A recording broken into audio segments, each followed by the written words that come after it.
नमस्कार दोस्तों, एस्ट्रो मनन में आपका स्वागत है। मैं अशोक अग्रवाल। आज हम बात करेंगे बृहस्पति का मार्गी होना।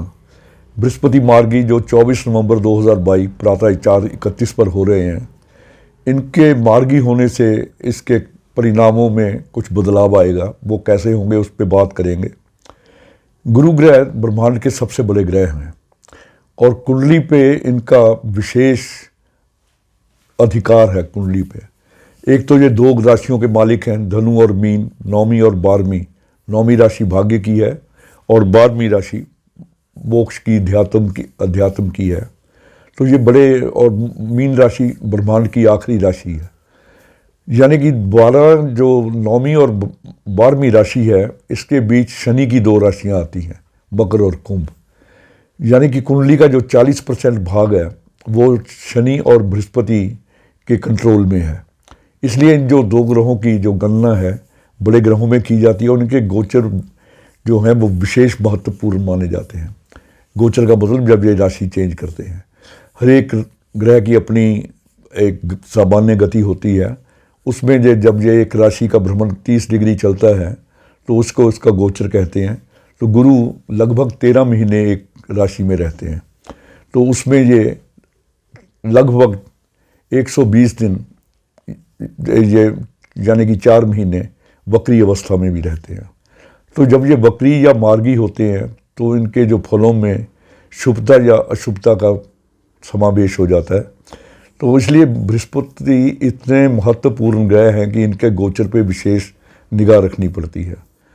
कुंडली में जैसे मैंने आपको बताया कि बृहस्पति दो घरों के मालिक तो हैं ही हैं, 9 और 12 के, मगर ये कारक भी 5 घरों के हैं।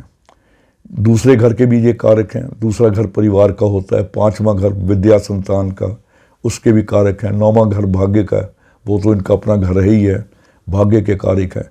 और 11वां घर आय का जो इनकम है हमारी, जो हमारी इच्छाओं की पूर्ति है, उसके लिए भी बृहस्पति कारक है। और 12वां घर जो मोक्ष का है या सुख का है, जो जिसे सुख स्थान भी कहते हैं, क्योंकि रात्रि का जो बेडरूम सुख है वो भी इसी से देखते हैं। तो यानी कि जब बड़े पांच घरों के ये कारक हैं, इसलिए कुंडली का तकरीबन 40% 35% भाग इनके अकेलों के जुम्मे है। इसलिए जो बृहस्पति का जो मार्गी और वक्री होना, ये हमारे जीवन में विशेष महत्व रखता है। गुरु नैसर्गिक शुभ ग्रह हैं। नैसर्गिक शुभ ग्रह का मतलब नेचुरली बेनिफिक प्लैनेट हैं ये। तो इनकी जो दृष्टियां हैं वो ज़्यादा बेनिफिक है। जहाँ भी ये देखते हैं, चाहे बुरे भाव में बैठे हो, जहाँ देखेंगे वहाँ पे ये वृद्धि करते हैं। गुरु से हम ज्ञान, शिक्षा, संतान, धन, संपत्ति, परिवार और समृद्धि, इन सब चीज़ों पे इनका गुरु का आधिपत्य है। गुरु के खराब होने से आर्थिक समस्याएं, संतान होने में परेशानी और विवाह में विलंब अक्सर देखा जाता है। और शिक्षा में रुकावटें आनी या शिक्षा होने के बावजूद नौकरी का ना मिलना, ये सब गुरु के कारण आती हैं। तो इसलिए जो गुरु का गोचर है ये और भी महत्वपूर्ण होता है। हमारे जो गुरु थे वो कुंडली में, जब भी कोई उनके पास कुंडली लेके आता था, कुंडली में गुरु और शनि की स्थिति देख के वो कुंडली को या तो बता देते थे भी तेरे को कुछ ही उपाय की ज़रूरत नहीं, या फिर उपाय सबसे पहले वो हमें कहते थे कि कुंडली में गुरु की स्थिति, अगर बृहस्पति की स्थिति दोनों की ठीक है तो इंसान का जो भाग्य है वो आज नहीं तो कल साथ उसका जरूर देगा। यानी कि ये जो शनि और बृहस्पति हैं ये बहुत ही महत्वपूर्ण ग्रह हैं। इसलिए मैं आज इसके गुरु के मार्गी होने की चर्चा कर रहा हूँ। प्रत्येक ग्रह की 5 गतियाँ होती हैं। अपने जो सूर्य से उत्पन्न हुए हैं सारे ग्रह और सूर्य की ही परिक्रमा करते हैं। तो यह प्रत्येक जो ग्रह है वो 5 गति में वो अपना संचालन करता है। एक तो मार्गी गति, जो हमेशा ये अपने एक ही गति में चलते रहते हैं। वो जो वक्री गति है, वक्री में भी ये वक्री का मतलब पीछे नहीं चलते, मगर इनकी जो गति है वो स्लो हो जाती है। तो जो गति स्लो होने से ये पीछे जाते हुए प्रतीत होते हैं। धरती की गति से भी जब उसको हम देखते हैं ना, जब वो स्लो होते हैं तो वो पीछे को जाते हुए प्रतीत होते हैं, क्योंकि धरती की गति उस वक्त थोड़ी सी तेज़ होती है। तो इनकी जो गति है वो रहती तो सीधी है, मगर दिखाई ऐसे देती है जैसे कि ये पीछे जा रहे हैं। इसका मैं एक आपको उदाहरण देता हूँ, आपको समझने में बड़ी आसानी होगी। आप शॉपिंग कर रहे हैं, एक दुकान से दूसरी दुकान, तीसरी दुकान, चौथी दुकान, पांचवी दुकान, ऐसे आगे बढ़ते जा रहे हैं और आगे जाके किसी दुकान से आप अपना सामान लेते हैं और पैसे देने लगते हैं, तो आप देखते हैं कि आपके पास तो पैसे ही नहीं है, आपका पर्स कहाँ गया। तो आप क्या करेंगे, पहले तो वहाँ पे कुछ देर रुक के सोचेंगे मैं कहाँ कहाँ गया था। उस अवस्था को जब आप रुक के सोचते हैं उसे स्तंभी अवस्था कहते हैं कि ग्रह चलता चलता रुक गया। वो 4-5 दिन स्तंभी रह के, यानी कि वो तो गोचर की बात है। अब आप वहाँ पर कुछ दिन रुकेंगे, फिर आप पीछे को जाना शुरू करेंगे, उन दुकान वालों से पूछेंगे कि मेरा पर्स आपके पास तो नहीं, आपके पास तो नहीं, आपके पास तो नहीं। ऐसे करते करते आपका एक जगह पर्स मिल जाएगा, तो आप वहाँ पे फिर कुछ देर रुक जाएंगे उस दुकानदार का धन्यवाद करने के लिए या अपने पैसे गिनने के लिए, भी मेरे पैसे जितने थे उतने ही हैं। उसको लेके आप फिर जब आगे चलेंगे अपने जहाँ से आप वापस आए थे, तो थोड़ी सी तेज़ गति से चलेंगे कि क्योंकि आपका काफ़ी समय ख़राब हो गया है, तो आप तेज़ गति से चलेंगे। इसी प्रकार जो ग्रहों की गति होती है ना, ये मार्गी, जैसे सीधे जा रहे थे, वहाँ कुछ देर रुक के वापस होना शुरू हो गए। वो जो रुकने वाली अवस्था है थोड़ी सी, वो उसे स्तंभी कहते हैं। जब वो पीछे को मुड़ते जाते हैं, जैसे मैंने आपको उदाहरण दिया है, उस गति को वक्री गति कहते हैं, यानी कि पीछे को जाता हुआ प्रतीत होता है या जा रहा है। और वहाँ से जब अपने लक्ष्य पे पहुँचता है, जैसे वहाँ पे उससे और वहाँ से फिर ये वापस आता है, तो वहाँ से तेज़ी पकड़ लेता है। वो जो पीछे की गति होती है उसको अनाचारी, और जो आगे की गति, जब वो जो तेज़ गति से फिर पहुँचता है तो उसे अतिचारी कहते हैं। इस प्रकार हर एक ग्रह की ये 5 गतियाँ होती हैं। तो इसमें जो बृहस्पति हैं अभी अपनी 12वीं गति पकड़ेंगे 24 नवंबर को। बृहस्पति से जो हमारी लाल किताब है वो इसके इष्ट को मतलब ब्रह्मा मानती है कि ब्रह्मा जो हैं इसके इष्ट हैं, मगर जो पराशर हैं या अपना वैदिक ज्योतिष है इसके इष्ट विष्णु भगवान मानते हैं। और जो धातुएं हैं उसमें स्वर्ण पे इसका अधिकार है, यानी कि सोना है वो जो गुरु के अंदर आता है, और जो अनाज है उसमें चने की दाल, और जो पेड़ हैं उसमें पीपल पे इसका आधिपत्य है। तो ये जो पेड़, सोना, मैंने चने की दाल बताई है, इन चीज़ों को आप गुरु के खराब होने पे उपायों के तौर पे भी इस्तेमाल कर सकते हैं। अब मैं आता हूँ कि ये 24 नवंबर को 2022 प्रातः 4:31 पे पुनः अपनी मार्गी गति सामान्य गति में आ जाएंगे और 13 अप्रैल 2000 ये मीन राशि में ही रहेंगे। तो मीन राशि में जब गुरु अपनी राशि में होते हैं, अपनी राशि में जब भी कोई ग्रह होता है तो वो जो केंद्र में पड़ता है किसी भी कुंडली के, तो वहाँ पे वो पंच महापुरुष राजयोग का निर्माण करता है।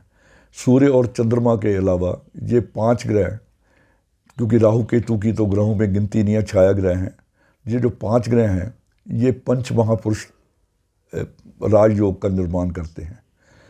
जो गुरु से जो पंच महापुरुष राजयोग बनता है उसको हम हंस राजयोग कहते हैं। तो वो कैसे बनता है कि जैसे मीन राशि वालों के लगन में आएंगे, अपनी राशि में है, मिथुन लगन वालों के 10वें भाव में आएंगे, उनके लिए अपनी राशि में केंद्र में पड़ गए। धनु राशि वालों के 4थे स्थान में आएंगे तो वहाँ भी केंद्र में अपनी राशि में है, और कन्या राशि वालों के लिए 7वें भाव में इनका जो गोचर है वो भी पंच महापुरुष राजयोग बना रहा है। इस प्रकार मिथुन, कन्या, धनु और मीन, इन राशि वालों को ये पंच महापुरुष राजयोग ये बना तो हुआ है 13 अप्रैल से, मगर जब से ये वक्री हुआ है तो जब भी वक्री ग्रह होता है वो राजग्रह में, वो जो राजयोग होता है उसमें क्षीणता ला देता है। तो अब ये योग फिर अपना जोर पकड़ लेगा और इन राशि वालों को विशेषकर काफ़ी जो लाभ है वो होना शुरू हो जाएगा। इनके रुके हुए काम बनेंगे, इनके कोई नौकरी है वो नई नौकरी लगेगी, घर में संतान का जन्म, घर में विवाह उत्सव आदि इन राशि वालों के लिए विशेष ये सुलभता रहेगी। अब मैं आपको बताता हूँ कि थोड़ा थोड़ा सा भी किस राशि पर इसका क्या प्रभाव रहेगा। मेष राशि वालों के लिए 12वें घर में इनका संचरण होगा, और 12वें घर में भी जब गुरु होते हैं तो वो शुभ कार्यों में पैसे का व्यय, 12वां घर खर्चे का घर है, इसलिए शुभ कामों में गुरु का वो जो खर्च है वो आपको होता हुआ दिखाई देगा। बच्चों की शादी के लिए, बच्चों की पढ़ाई के लिए, यानी कि कोई भी घर में शुभ मंगल कार्य हों उन पे खर्चा होगा। और मैं इसमें तो आपको मैं बता देता हूँ कि गुरु की जो दृष्टियाँ होती हैं वो 5वीं, 7वीं और 9वीं होती है। तो 5वीं दृष्टि चौथे स्थान पर होने से ज़मीन जायदाद का भी इनको और मकान संबंधी लाभ होगा।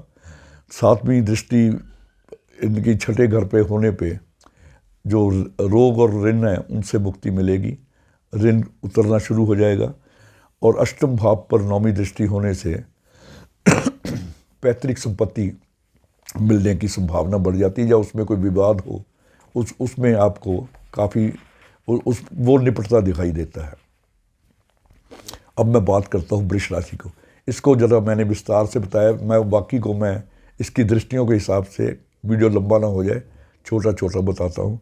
और मेष राशि वालों के लिए एक उपाय है, अगर वो केसर की डिब्बी अपने सराहने के नीचे 13 अप्रैल तक रखते हैं तो उनको ये विशेष लाभ होगा। तो अगर वो केसर का तिलक भी लगाएं तो ये उनके लिए काफ़ी मतलब फ़ायदेमंद हो सकता है। उनके लिए जो उनका खर्चा है वो बुरी चीज़ों पे नहीं होगा। केसर की डब्बी रखने से बुज़ुर्गों को का आशीर्वाद भी उनके साथ हो जाएगा। अब आते हैं हम दूसरी राशि वृष पे। वृष पे इसका क्या प्रभाव होगा। वृष राशि के ये 11वें भाव में संचालन करेंगे। 11वें भाव में बैठा कोई भी ग्रह हो वो बहुत बढ़िया फल देता है, क्योंकि 11वां ग्रह इनकम का ग्रह होता है। और 11वें घर में ना कोई ग्रह उच्च होता है ना कोई नीच होता है, इसलिए यहाँ पे हर एक ग्रह बहुत भी बढ़िया मतलब कंसिडर किया जाता है। विशेषकर गुरु जब आते हैं यहाँ तो यहाँ पे संतान और धन की वृद्धि, क्योंकि इनकी 7वीं दृष्टि संतान के घर पे रहती है, 5वीं दृष्टि, तो इसलिए ना इनके 11वें घर में बैठ के 5वीं दृष्टि संतान को देखते हैं और 9वीं दृष्टि से 7वें भाव को देखते, तो इनकी जो यानी कि परिवार में मधुरता बनी रहती है और बच्चों की तरफ से इनको काफ़ी लाभ होता है। और वृष राशि से 11वें स्थान पे होने से वहाँ पे इनको इन राशि वालों को किसी उपाय की खास की ज़रूरत नहीं होती। हाँ, अगर वो पीला धागा पहन लें, गले में पीला धागा या सोने की चेन पहनते हैं तो उससे गुरु के जो परिणाम हैं वो बढ़िया हो जाते हैं। मिथुन राशि से 10वें भाव में इनका संचालन हो रहा है, तो 10वां भाव व्यापार का आपके कार्य क्षेत्र का होता है, वहाँ पे उन्नति होगी। आपके जो बॉसेज हैं, जो हायर अथॉरिटीज़ हैं, ऑफिस में बॉसेज वगैरह हैं, वो आपके काम की सराहना करेंगे। और कई नई योजनाओं का जिस पे जो रुकी हुई थी उन पे आपके कार्य शुरू हो सकते हैं। कर्क राशि वाले और जो मिथुन राशि के 10वें भाव में जब गुरु चलते हैं, अगर कोई अड़चन आए तो यहाँ पे जो विधान है वो है कि इनके सामने घर में सूर्य को स्थापित, यानी कि चौथे घर में चलते पानी की व्यवस्था हो तो वहाँ पे आप गुड़ डाल सकते हैं, चलते पानी में थोड़ा सा गुड़ डाल सकते हैं। नहीं तो ये 10वां घर काल पुरुष की राशि से शनि का भी घर होता है, तो यानी कि शनि का चौराहा जो होता है, रोड जंक्शन जहाँ से 4 सड़कें आपस में कट करती हैं, वहाँ पे आप गुड़ की डली कुछ दिन फेंक के, गुरु का अगर लाभ ना मिल रहा हो तो वो उस लाभ को ले रहे हैं। कर्क राशि वालों में के लिए गुरु का 9वें भाव में संचरण बहुत ही बढ़िया है। इनके जो भी पुराने रुके हुए काम वो जरूर बढ़ेंगे। इनकी सेहत में बहुत सुधार होगा, क्योंकि वहाँ से बैठ के लगन को देखेंगे, सेहत में वृद्धि होगी, भाग्य बहुत प्रबल हो जाएगा। और अकस्मात लाभ यानी कि अचानक लाभ होने के इनको चांसेस मिलेंगे। 9वां घर गुरु इसका कारक भी है और इसका अपना घर भी है, तो इस प्रकार जो जब भी लाल किताब कहती है गुरु अपने कारक घर में हो या अपने घर में हो तो वहाँ पे किसी विशेष उपाय की ज़रूरत नहीं होती है। फिर भी आप अगर करना चाहें तो भगवान विष्णु को तिलक वगैरह दे सकते हैं या पीपल की सेवा कर सकते हैं। सिंह राशि वालों के ये जो गोचर है वो अष्टम भाव में जा रहा है, तो ये लोग स्वास्थ्य का विशेष ध्यान रखें। इनके पाचन में या लिवर में प्रॉब्लम हो सकती है, उसका ध्यान रखें, मगर इसकी जो दृष्टि है दूसरे स्थान पे होने से धन का आगमन बराबर बना रहेगा, धन की तंगी नहीं आएगी। तो अष्टम भाव में जब बृहस्पति होता है तो अगर आप 2 मोतीचूर के लड्डू हर हफ्ते या महीने में 2 बार भी मंदिर में रखेंगे तो आपको जो गुरु का जो गोचर है अगर तंग कर रहा हो तो इससे आपको विशेष लाभ होगा। कन्या राशि वालों के सप्तम भाव में ये हो रहा है तो इसलिए उनकी इनकम भी बढ़ेगी, कारोबार भी बढ़ेगा। जिनकी शादी नहीं हुई उनके लिए विशेष शुभ सूचना है, उनकी शादी होने के पूरे योग हैं और घर में कोई नए शुभ समाचार मिलेंगे और नई योजनाएं बनेगी। भाई बहनों से जो प्रेम है वो बढ़ जाएगा, या जिन भाई बहनों में आपस में मनमुटाव था या कोई झगड़ा वगैरह चल रहा था तो उसका निराकरण होगा। तुला राशि के छठे भाव में ये गोचर में आ रहे हैं तो छठा भाव नौकरी का भी होता है, ऋण का भी होता है। ऋण से मुक्ति मिल सकती है, रोग से मुक्ति मिल सकती है, नई नौकरी मिल सकती है। अगर नई नौकरी कोई और ज्वाइन कर सकते हैं तो कोई बेहतर ऑप्शन आपको मिल सकती है। मगर इसमें छठे में जब गुरु होते हैं तो स्वास्थ्य का ध्यान रखना चाहिए। छठे घर में गुरु हों तो अगर वो सही फल ना दे रहे हों तो कुत्तों की सेवा से, यानी कि केतु की सेवा से गुरु प्रसन्न हो जाते हैं। तो कुत्तों को आप बिस्कुट बंद वगैरह डालते रहिए, ब्रेड वगैरह, तो उससे भी गुरु का जो गोचर है आपके लिए अगर शुभ फल ना दे रहा हो तो शुभ फलदायक हो जाएगा। वृश्चिक राशि के 5वें घर में ये गोचर होने जा रहा है, जो हो रहा है इसमें, तो इसलिए ये आपको बच्चों की तरफ से कोई खुशखबरी मिल सकती है।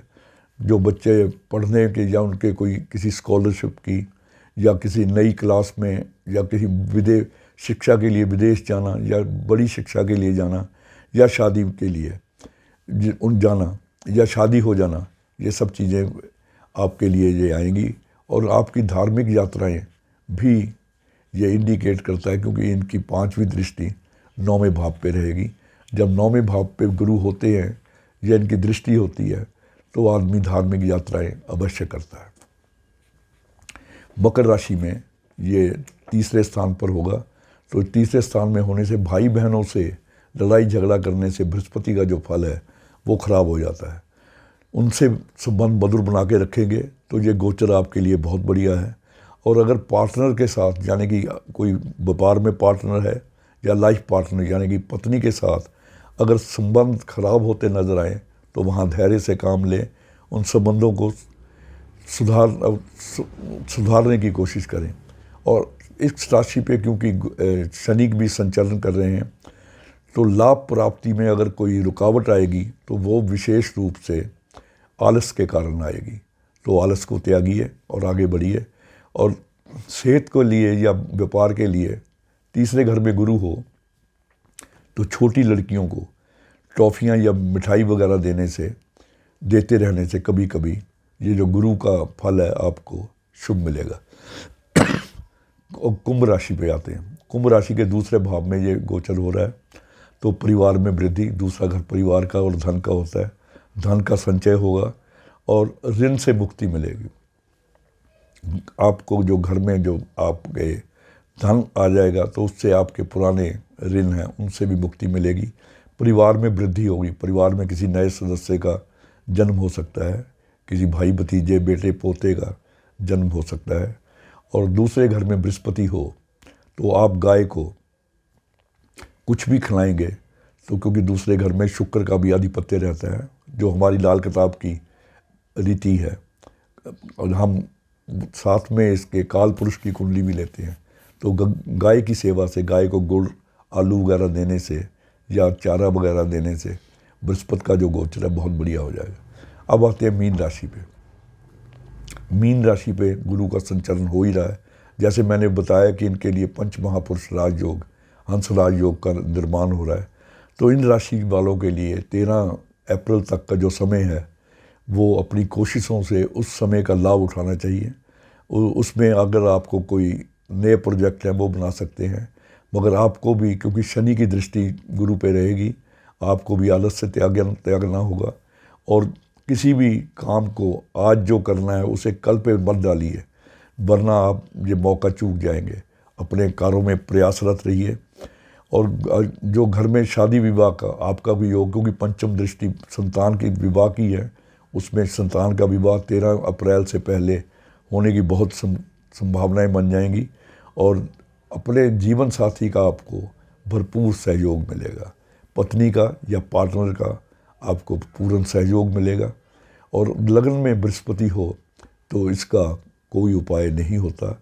वैसे आप विष्णु पूजा अगर आप अपनी को पूजा करते हैं तो उसमें ओम विष्णु विष्णु विष्णु जैसा इस मंत्र का 3 बार 5-7 बार स्मरण करेंगे, तब भी जो लगन का बृहस्पति है ये बहुत बढ़िया फल देता है। तो इस प्रकार जो बृहस्पति मार्गी हो रहे हैं, इस पे जो मेरा अपना थोड़ा सा अनुभव और मेरी अपनी जो इसका जो रीडिंग थी, अध्ययन था, वो मैंने आपके साथ साझा किया है। आशा आप पसंद करेंगे। धन्यवाद।